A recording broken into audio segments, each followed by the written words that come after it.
భయపడతారు కదా! మా అబ్బాయి యంగ్ లవ్ స్టోరీ ఏదైనా చెప్పండి. ప్రతి హీరో అలా అనుకుంటారు కదా! ఒక ప్రీఫిక్స్డ్ ఫార్ములా అంటారు. ఫార్ములాలలో సినిమాలు తీస్తూ ఉంటారు. ఎందుకంటే అలాంటి ఒక సూపర్ హిట్ సినిమా ముందు ఉంది కాబట్టి, అలాంటి సినిమా మనం తీస్తే మనది కూడా సూపర్ హిట్ అవుతుంది అనుకున్నప్పుడు సడన్‌గా వచ్చి ఒక ఒక పైగా ఒక హీరో చచ్చిపోబోతున్నాడు. అది ముందే చెప్పేస్తున్నాము. చివరి వరకు సస్టైన్ చేయాలన్నప్పుడు వాళ్ళ తప్పు లేదు. ఒక కలర్ఫుల్ సినిమా తీద్దాం అనుకున్నారు. కానీ నేను ఏం తీయబోతున్నాను అనేది వాళ్ళకి తెలియదు.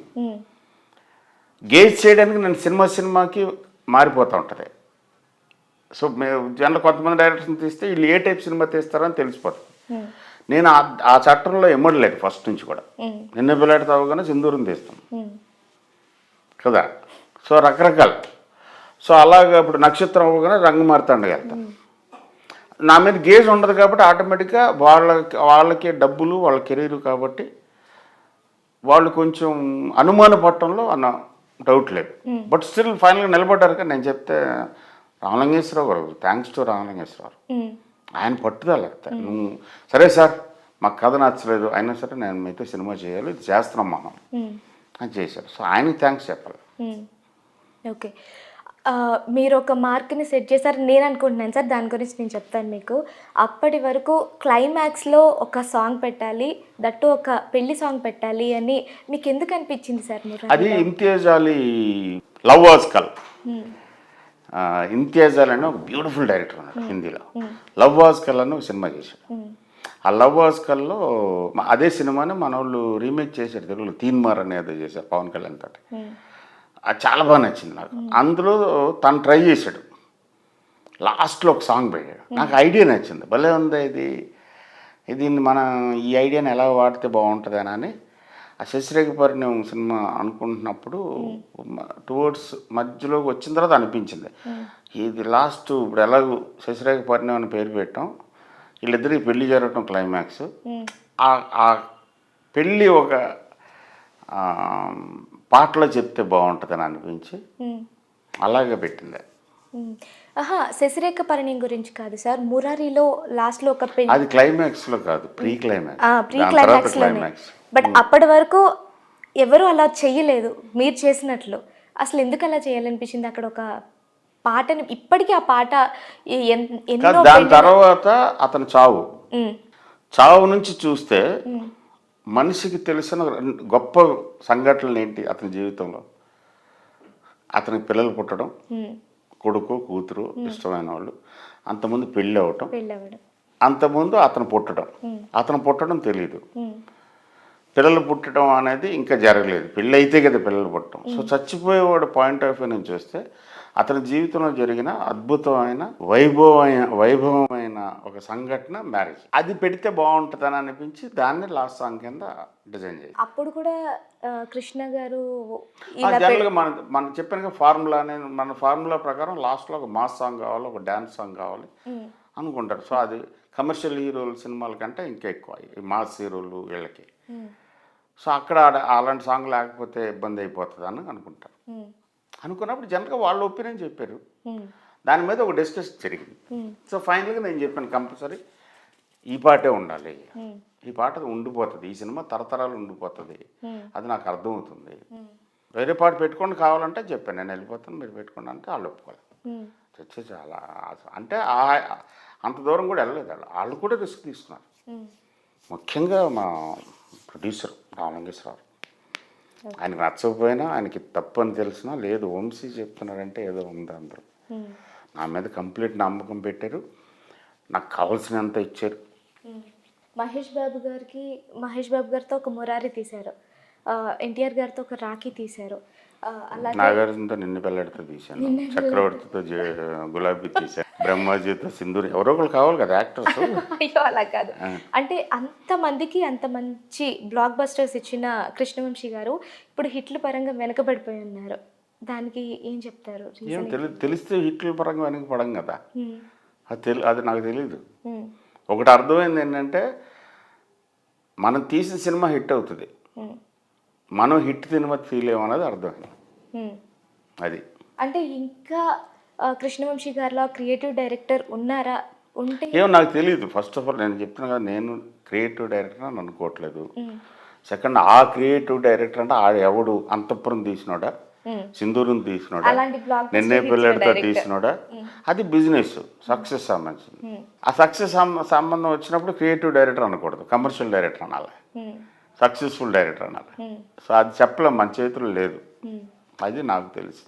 అదే ఇప్పుడు చెప్పుకున్నట్లే అంతమంది హీరోలకి ప్రతి ఒక్క హీరోకి ఒక మంచి హిట్ ఇచ్చిన కృష్ణవంశీ గారు. అలాగే నేను ఇవ్వలేదు, నేను డైరెక్షన్ చేశాను, వాళ్ళు హీరోగా చేశారు. అతను ఒక యాక్టరు, నేను ఒక డైరెక్టరు. సో నేను వాళ్ళకి ఇవ్వటం, వాళ్ళు నాకు ఇవ్వటం ఏమి ఉండదు ఇక్కడ. మేమిద్దరం కలిపి ఒక పని చేసాం. మేమిద్దరం అంటే ఇలాగ ఒక 200 మందిని కలిపి ఎవరెవరు వాళ్ళ పనులు చేశారు. మ్యూజిక్ డైరెక్టర్ మ్యూజిక్ క్రియేట్ చేస్తాడు, కెమెరామెన్ ఫోటోగ్రఫీ చేస్తాడు, సెట్ డైరెక్టర్ ఆర్ట్ డైరెక్టర్ సెట్లు వేస్తాడు, ప్రొడ్యూసర్ డబ్బులు పెడతాడు, అన్నీ కలిపితేనే సినిమా. సో ఏ ఒక్కడిది కాదు. అయితే వీళ్ళందరినీ పని చేయడానికి స్టార్టింగ్ పాయింట్ డైరెక్టర్ అవుతాడు. యాక్చువల్గా కథ రచయిత అవుతాడు, డైరెక్టర్ కూడా కాదు. ముందు కథ వస్తుంది, కథ బాగుంటేనే కదా సార్ యాక్టర్ బాగా యాక్ట్ చేయగలుగుతాడు, ఆ తర్వాతే కదా బాగా హిట్ అయ్యేది సినిమా. అంతేగా. సో అందుకని కథ ఫస్ట్. ఆ కథను అందించింది మీరే కదా. మీరు ఇప్పుడు రంగమార్తాడ కథ నేను రాలేదు కదా, సినిమా ఇది ఒక ఐడియా. నాకు ఐడియా వచ్చింది, నేను చూసి నాకు ఒక ఐడియా వచ్చింది. నేను అడిగే క్వశ్చన్ ఏంటి అంటే, అంత మంచి హిట్స్ ఇచ్చిన హీరోలు ఇప్పుడు కృష్ణవంశీ గారిని పక్కన పెట్టారు, ఆయన దగ్గర నన్ను హీరోలను నన్ను పక్కన పెడతానికి ఒకప్పుడు నన్ను ముందు పెట్టారా? హీరోలు ఏం చేస్తారు, వాళ్ళకి సక్సెస్ ఇచ్చే డైరెక్టర్స్ తోటి పని చేస్తారు. యాక్టర్స్, హీరోస్ కండక్ట్ యాక్టర్స్, అంతే కదా. సో వాళ్ళు నన్ను ముందు పెట్టడం, వాళ్ళు నన్ను పక్కన పెట్టడం, వాళ్ళు నన్ను వెనకాల పెట్టడం అని ఉండదు. వాళ్ళే నన్నేం చేయట్లేదు, నేను డైరెక్షన్ చేస్తాను, వాళ్ళు హీరోలుగా చేస్తారు. సో హీరోలు పక్కన పెట్టారా అనేది పూర్తిగా కరెక్టే కదా అసలు. That's wrong statement. Mahesh Babu గారితో కావచ్చు, ఎన్టీఆర్ గారితో కావచ్చు, ప్రభాస్ గారితో కావచ్చు, ఎప్పుడు మూవీస్ అనౌన్స్ చేయబోతున్నారు? ఏం అలాగే నాకు ఆ ఫ్యాసినేషన్ లేదు. వీళ్ళతో సినిమా చేయాలి, వీళ్ళతో సినిమా. నేను మహేష్తో సినిమా చేస్తున్నప్పుడు మహేష్ ఫ్లాప్స్లో ఉన్నాడు, నేను రాఖీ టైంలో ఎన్టీఆర్ ఫ్లాప్స్లో ఉన్నాడు, నేను వాళ్ళని ముందు పెట్టినట్టే. సో సబ్జెక్టు ఆ సినిమా ఎవరు సరిపోతారు, మహేష్ బాబు సరిపోతారు కాబట్టి మురారి తీశాను. మహేష్ బాబుతో రాఖీ తీయలేదు, అలాగే మన ఎన్టీఆర్ తోటి మురారి తీయలేదు కదా. యాక్చువల్గా ఎన్టీఆర్ మురారి అంటే చాలా ఇష్టం, నాకు మురారి అంటాడు. కాదు నీకు రాఖీ కరెక్ట్, రాఖీ తీసాం. అందుకని ఏ డైరెక్టర్ని ఏ హీరో పక్కన పెట్టడం కానీ ముందు పెట్టుకోవడం కానీ ఉంటుంది, హీరో చేతిలో ఏముండదు, కథలో ఉంటుంది. ఆ టైంకి ఈ డైరెక్టర్ ఆ కథకు సరిపోతాడని అనుకుని ప్రొడ్యూసర్ అనుకుంటే ఆ డైరెక్టర్ని అప్రోచ్ అవుతాం. లేదా డైరెక్టర్ తన దగ్గర ఒక కథ ఉండి ఈ హీరో బాగుంటాడు దీనికి అనుకుంటే ఆ హీరో దగ్గరికి వెళ్తాం. ఇంతకు ముందు కొన్ని ఇంటర్వ్యూస్లో మీరు చెప్పినప్పుడు విన్నాను సార్, మెగాస్టార్ చిరంజీవి గారితో మీకు చాలా మంచి అనుభవం ఉంది అని. ఆయన అందరితో చాలా బాగుంటారు, నేను ప్రత్యేకం నేను అనుకోవట్లేదు ఆయన దగ్గర. ఆయన అందరితో కూడా అలాగే ఉంటారు, చాలా లార్జ్ హార్టెడ్ పర్సన్. ఆయన చేసిన మేలు నేను ఎప్పటికీ మర్చిపోలేను అని చెప్పడం కూడా జరిగింది. అంటే ఏం జరిగింది సార్ ఆయన వల్ల? అది అయిపోయింది కదా, ఆ ఇంటర్వ్యూ చూడు, ఒకసారి చెప్పాను కదా. మీరు చెప్పారు కానీ దానికి రీజన్ చెప్పలేదు కదా సార్. అది అంతే, అది చెప్పుంటే ఆ రోజు చెప్పుండవు కదా. దీని గురించి కూడా అడుగుదాం అనుకున్నాను సార్. అంటే వాయిస్ సార్ లేకపోతే ఏదైనా సాంగ్? లేదు, ఓన్లీ వాయిస్. ఆయన కనపడరు సినిమాలో, ఆయన కనపడరు. ఒక నటుడు తన గురించి తను చెప్పుకుంటే ఎలా ఉంటుంది అనేది, ఆయన కంటే అద్భుతమైన గొప్ప నటుడు ఒక 40 ఏళ్ళుగా మనతో పాటు ప్రయాణం చేస్తున్నారు కాబట్టి, ఆయన మనల్ని ఎంటర్టైన్ చేస్తూ ఉన్నారు కాబట్టి, ఆయన అన్ని రకాల ఎమోషన్స్ అద్భుతంగా చేయగలరు కాబట్టి ఆయన వెళ్ళి రిక్వెస్ట్ చేయడం జరిగింది. ఆయన ఇమ్మీడియట్గా చాలా kind hearted, so kind hearted. Sehari అంటే సౌండ్స్, షాయరీ అంటే వచన కవిత్వం అనొచ్చు తెలుగులో. శ్రీశ్రీ గారి ప్రక్రియ బాగా వాడారు. అంటే పద్యం కాదు, పాట కాదు, మాట కాదు, ఒక మ్యూజికల్గా ఉండే మాటలు అనుకోవచ్చు. దాంట్లో అది ఆయనతోటి రెండరింగ్ అంటారు దాన్ని, రెండిషన్ జరిగింది. చిరంజీవి గారితో అలా చేయించాలని ఎందుకు అనిపించింది సార్? చెప్పాను కదా, ఇన్ని సంవత్సరాలుగా, ఇన్ని దశాబ్దాలుగా తన తెలుగు జాతికి అన్ని రకాల ఎంటర్టైన్మెంట్ ఇస్తూ ఒక మంచి ఎగ్జాంపుల్గా క్రియేట్ అయ్యాడు ఆయన, పర్సనల్ లైఫ్లో కానీ ప్రొఫెషనల్ లైఫ్లో కానీ. అందుకని తనతోటి ప్లస్ నాకు ఆటోమేటిక్గా నాకు చాలా దగ్గర. ఆయన వాయిస్ చాలా బాగుంటుంది, తెలుగు చాలా స్పష్టంగా వస్తుంది. ప్లస్ ఈ మాటలు మాట్లాడడానికి నేను ఒక నటుడిని అని చెప్పడానికి కంప్లీట్ అర్హత. అలాగే చాలా మంది ఉన్నారు, అందులో ఆయన బాగా పాపులర్, బాగా రీచబిలిటీ ఉంది కాబట్టి అందరి దగ్గరికి. ప్లస్ నాకు ఆయన దగ్గర ఒక ప్రాక్సిమిటీ ఉంది కాబట్టి ఆయన చెప్తే బాగుంటుంది అని. మెగాస్టార్ చిరంజీవి గారితో అప్పట్లో చెప్పారు కదా సార్, వందే మాత్రం అనే ఒక సినిమాని అనుకుంటున్నామని. అది ఎప్పుడు తీసుకొస్తారు? అంటే ఏమన్నా భవిష్యత్తులో తీసుకొచ్చే ఆలోచన ఉందా? యూనివర్స్ పర్మిషన్ ఇవ్వాలి. అండ్ బాలకృష్ణ గారితో కూడా ఒక ప్రాజెక్ట్ని అనుకున్నాను అని అన్నారు, అది కూడా కుదరలేదు. అప్పుడు యూనివర్స్ పర్మిషన్ అవ్వలేదు.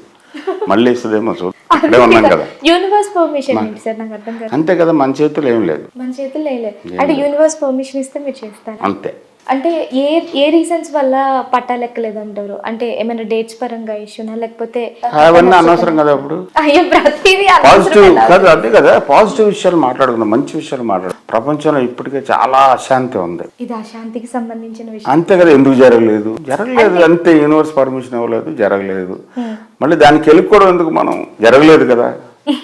అండ్ పవన్ కళ్యాణ్ గారితో కూడా, అంటే పవన్ కళ్యాణ్ గారితో తీయాలని చాలా మందికి ఒక కోరిక ఉంటుంది. మీకు కూడా ఒక కోరిక ఉంది అని చెప్పారు. ఉంది, కానీ తాను తగ్గ సబ్జెక్ట్ కూడా ఇవ్వాలి. ఆయనతో ఆషమాష సినిమాలు చేయలేం. బ్రహ్మాండం. పైగా ఇవాళ ఇంకా ఆయన ఇమేజ్ చాలా రేట్లు పెరిగిపోయింది. ఒక సోషల్ కమిటెడ్ పర్సన్ కింద చాలా పెద్ద ఇమేజ్లో ఉన్నారు ఆయన. సో తనతో సినిమా చేయాలంటే మళ్ళీ అలాంటి స్క్రిప్ట్, పైగా నేను చేయడం అనగానే మళ్ళీ దానికి వేరే లెక్కలు మొదలైపోతాయి. ఏం లేదు, నేను అలాగా యాక్టర్ని బట్టి స్క్రిప్ట్ రాయలేను, నాకు రాదు అది అలాగా. నాకు ఒక క్వశ్చన్ వచ్చింది సార్, నేను అడుగుతున్నాను అంతే. ఇప్పుడు మీరు అన్నారు కదా యాక్టర్స్ని చూసి నేను కథను రాయను అని. నిజంగా మరి చాలామంది మేము ఈ స్టోరీ పవన్ కళ్యాణ్ గారి కోసం రాసాము, ఈ స్టోరీ మహేష్ బాబు గారి కోసం రాసాము అంటూ ఉంటారు కదా. అంటే మరి కథ నుంచి హీరో పుడతాడా, లేకపోతే హీరో నుంచే కథ పుడుతుంది? అది నువ్వు వాళ్ళని కదా అడగాల్సింది. ఎందుకంటే మీరు కూడా నా వరకు నేను ఆన్సర్ చెప్పాను కదా. నాకు ఏదో ఒకటి అనిపిస్తుంది, దాన్ని కథగా రాసుకుని అప్పుడు ఎవరెవరు. మీ అభిప్రాయంలో కథ నుంచి హీరో పుడతాడా, హీరో నుంచి కథ అంత చెప్పే అంత స్థాయి ఉందని అనుకోవట్లేదు నేను. దానికి చాలా లీడర్, పెద్ద సినిమా గురించి పూర్తి అవగాహన ఉన్న వాళ్ళు ఎవరైనా చెప్పాలేమో. కానీ కథ నుంచి హీరో పుడతాడా, హీరో నుంచి కథ పుడతాడా అది తెలియదు. ఇప్పుడు అంతఃపురం సినిమా తీసేటప్పుడు ఎవరు లేరు ముందు. నిన్నే పిల్లాడితో కూడా నాగార్జున కాబట్టి నిన్నే పిల్లాడి తెలియదు. ఎందుకంటే నాగార్జున నిన్నే పిల్లాడితో లాంటి సినిమా చేయలేదు అంతకుముందు. సో ఎలా చెప్తాం? అది మురారి లాంటి సినిమా మహేష్ చేయలేదు, ముందు చేయలేదు, తర్వాత చేయలేదు. మరి ఎలా చెప్తాం? అంటే మురారి నుంచి మహేష్ పుట్టలేదా? రాఖీ లాంటి సినిమా ఎన్టీఆర్ చేయలేదు. సో అందుకని ఇది ఎవరో ఒక వ్యక్తికి సంబంధించింది కాదు సినిమా అంటే. The tourism industry has been flourishing in the past few years. There is a huge demand for tour operators, forex managers and hospitality partners. I am sure I would fit right into this path. I would like to learn from the best. Sun International, Hyderabad, Visakhapatnam.